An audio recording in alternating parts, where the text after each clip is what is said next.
All right, so here's a plan. It's afternoon, probably about 1:30, and I've got to set up one set of sticks that we can use tomorrow or Saturday. I got to set up a ladder stand down on the other end so that my buddy Kyle can hunt down there. He's going to be able to hunt on Saturday, so I'm going to get that taken care of him. So I'm going to load up the four-wheeler. I'm going to use that to kind of move towards a couple different spots to get that done. And then along the way, I'm going to set up all the stuff in my stand so that we're ready to hunt tonight. And I will see you in the stand here in just 1 second. That took way longer and far more energy than I anticipated. It's already almost 5 o'clock. So I got to grab my stuff quickly, change my shirt, and get my bow out and run to the stand. So those deer like to come out there at like 4:45 to 5:30, and it's already 4:30 right now, so I gotta go. Get moving. All right, I'm a little ahead of schedule. It's currently 4:36. I thought it was a little later than what it is, so that's good. I'm burning up hot right now. Got stuff on my back still. Forgot about. But we're here in this stand that I stopped by earlier when I had set up all my camera equipment, which turned out to be a pretty good thing. We're hunting over a little thrown corn out here, and there's some acorns that are also dropping out of some of these trees right in here. Get some good oaks. There have been a pretty good number of deer that have been frequenting this area, so hopefully we'll get a crack at one of them tonight. Man, putting up those stands took up so much more time and effort than I was really bargaining for whenever I first did it. But it's done. It's over. Now it's time to hunt. Whew.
That was a really cool encounter.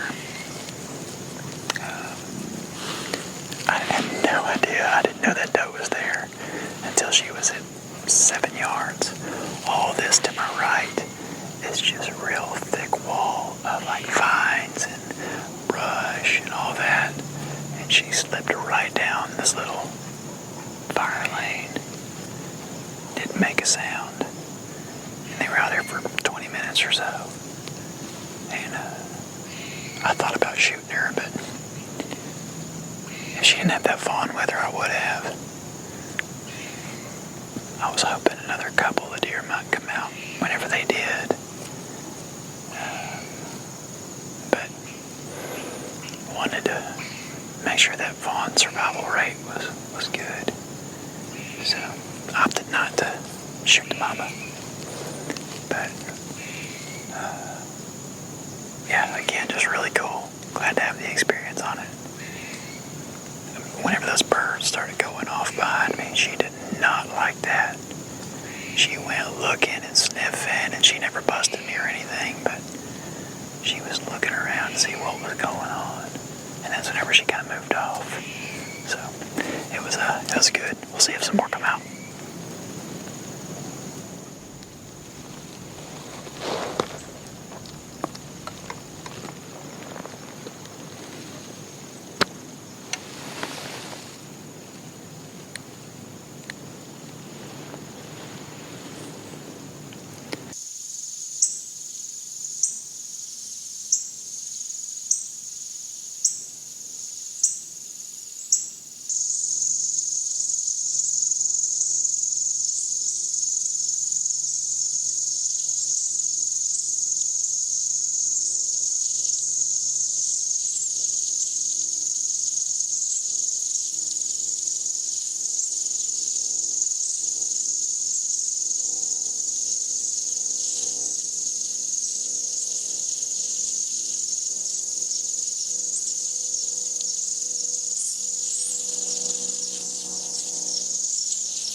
body was at.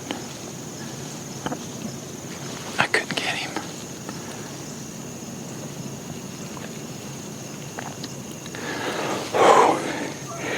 Then this doe that was with him saw my movement, and she took off. And he was right behind her, and he stopped at 25 yards.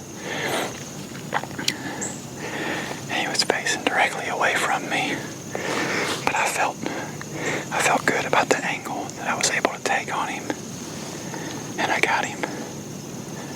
Oh man. I probably need to get down and get another shot at this deer. Yeah, I need to go finish him.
Something that's not fun to do, but it's the ethical thing to do. I'm not going to let him sit there and suffer. So, first deer down for the year. I'm going to go with the four-wheeler and come back over this way. Man, that was crazy. He must have popped out.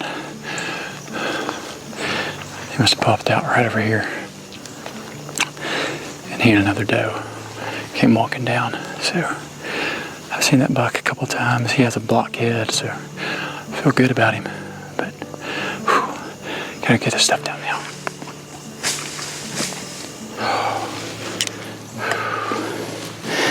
All right, 8 point down. That was cool. I say cool. Again, not how you plan them to go. Always. I don't feel bad about that first shot at all.